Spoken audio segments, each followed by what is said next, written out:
I hope you enjoyed the show.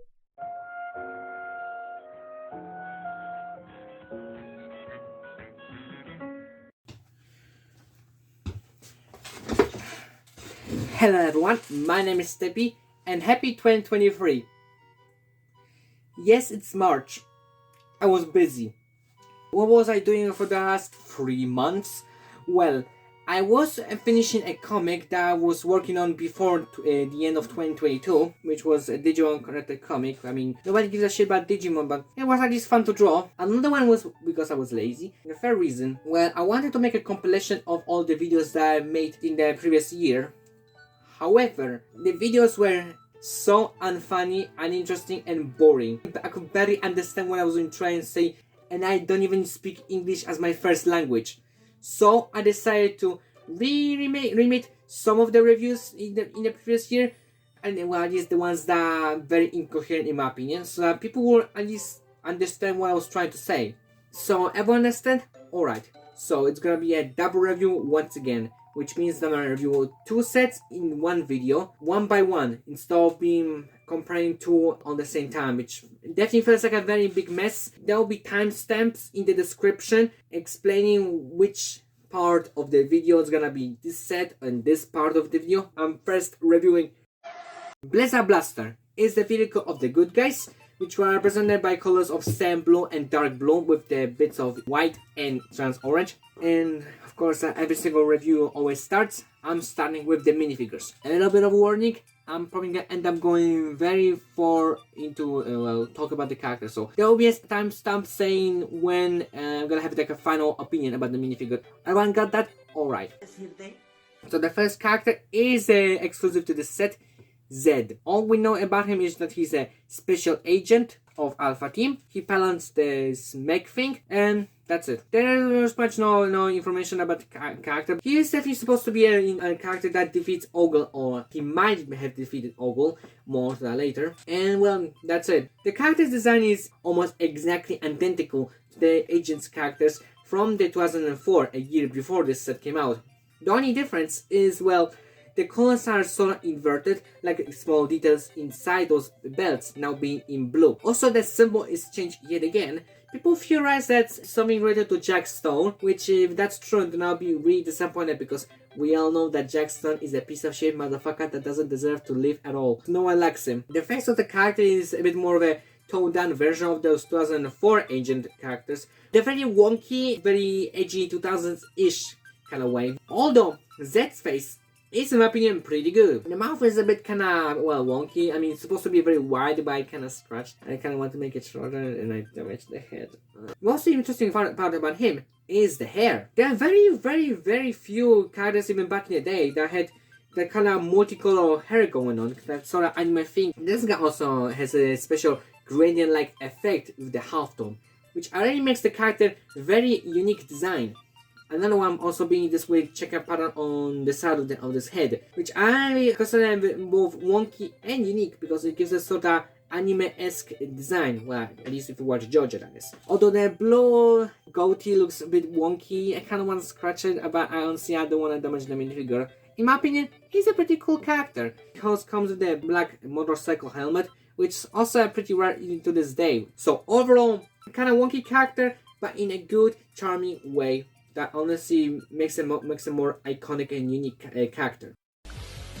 The other character is just an average Ogle minion droid thing, which is not even explained anymore what kind of character it's supposed to be. Originally, they're supposed to be mind control people. I guess for this one, in my opinion, they are robots. I don't think I can see how both having mind freezing orbs and mind control orbs at the same time will be consistent, but detail on this character is most interesting, well, of course, being the helmet, being this trans-minion insectoid's helmet. There's also nothing much else going on. The symbol that represents bugs, which also was the new symbol for Ogle, being the bug shape. Overall design being very insect-like. It's an insectoid.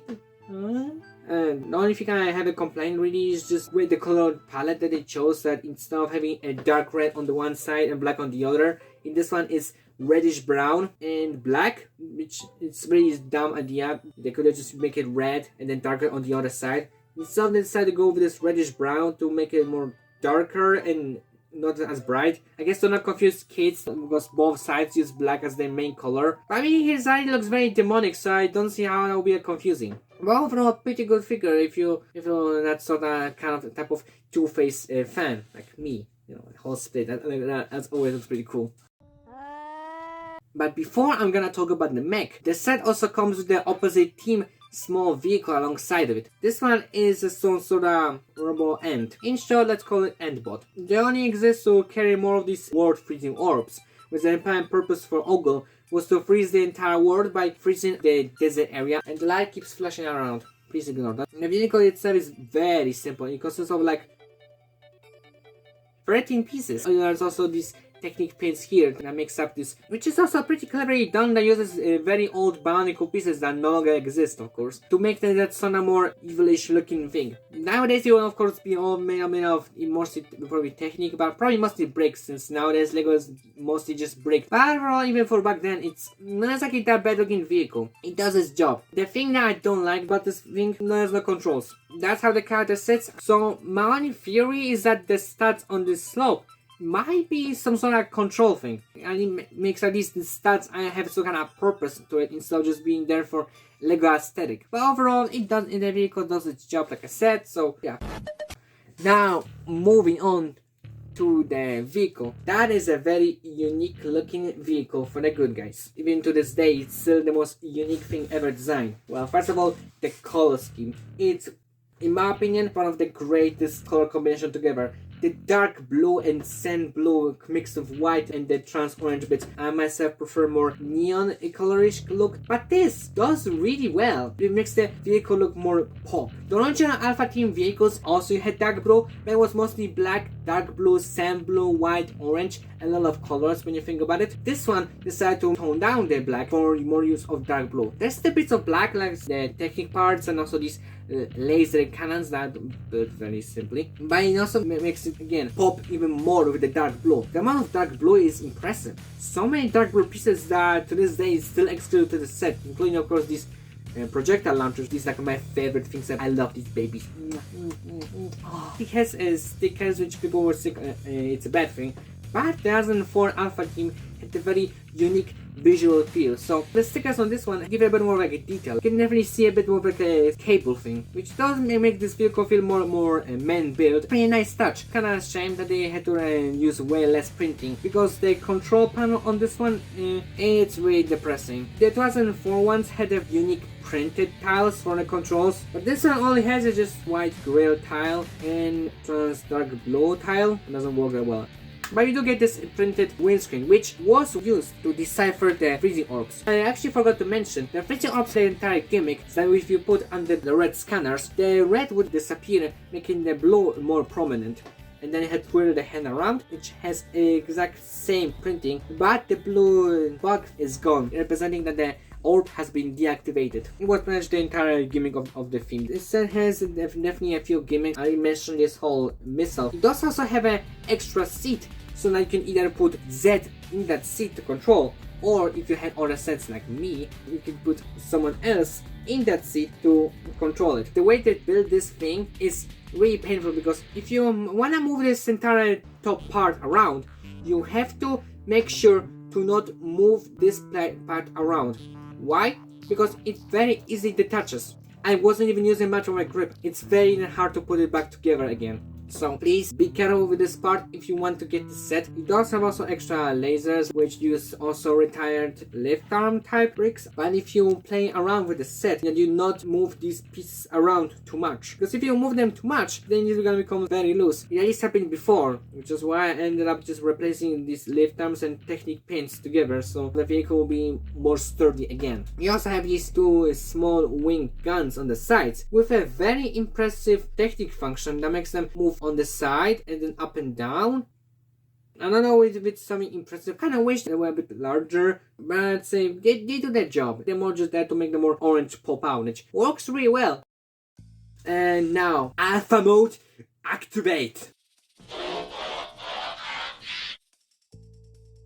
Here comes Ice Shark, and it can swim through water and ice. And it's basically one of the smaller Alpha Team vehicles of 2004, but bigger and reverse. Overall, The vehicle is very plain, but transforming it to this is still way satisfying. It's very basic, it's not exactly masterpiece Transformers figures, but still playing around this all the time with all this transformation and all the clickety sounds. Honestly, just gives me a how satisfying it sounds. It's so satisfying that, honestly, if you consider this set as shit, that's completely fine. You can leave a comment down below, and also maybe even leave a like and subscribe to my channel for more Lego related content. Well, yeah, the overall build is, in my opinion, pretty great. The things that I will probably change, well, I will probably make it a bit more bulky, a bit more sturdy, and also I will give it a bit more movement. You can kind of move with these legs that he used for the transformation. However, I will make it a bit more bulky so that you can move around a bit more, especially with how the Lego builds their mechs these days. I mean, they're all always just giant men, so actually, when you think about it actually makes this vehicle even more unique, because it's not just a giant robo man, it's a giant robo. This set done, now I'm gonna review the instructions. Although ignore the holes, the overall design of the instructions is pretty good. It's a sort of reference to the 2004 in style, with all the sets having that swoosh on the side. If this one kind of keeping that sort of same swoosh, but upgraded with a more mechanized panel lining, showing the whole 1, 2, 3 transformation. The original had the holographic card, but I guess for Lego it was too expensive. They sacrificed some stuff to make other stuff great, so I'm not exactly complaining. The background as well has a very sunset kind of feel. It gives it more of like a fire up, ready for battle effect. And the whole build is ready in 32 pages. Kinda surprising for how it's such a big set, you can build the entire thing in only 32 pages, counting the minifigures, without counting them and also this extra build. It's less than even 32 pages, but it was back in the day when everything was more simple. Then after you finish the build, then it shows you in this kinda very deep fried looking images how you can form this thing. Blizzard Blaster, Blizzard Tempete, Blizzard Blaster, why are they in English? Transforming into Ice Shark, recurring these glasses, Tiburon de Hilo.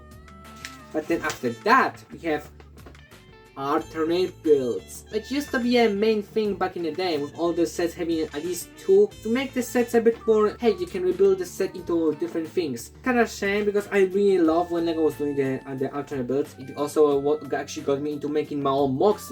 Never mind, look at this, a really cool mech, a mecha octopus, ogle mini scorpion, I call him Baby Scorpion, and Mecha Snake, and it was fragile as fuck. It's like if you were handling a real snake. So, overall, Blizzard Blaster is a fun looking set. Yeah, it doesn't have a very unique gimmicks, well, I mean, like I said, the transformation going from up and down, on an original was just down up. It doesn't exactly bother me that much. It does still make the vehicle very unique and special. The color scheme is honestly really great. The dark blue is one of my favorite colors now, thanks to this theme.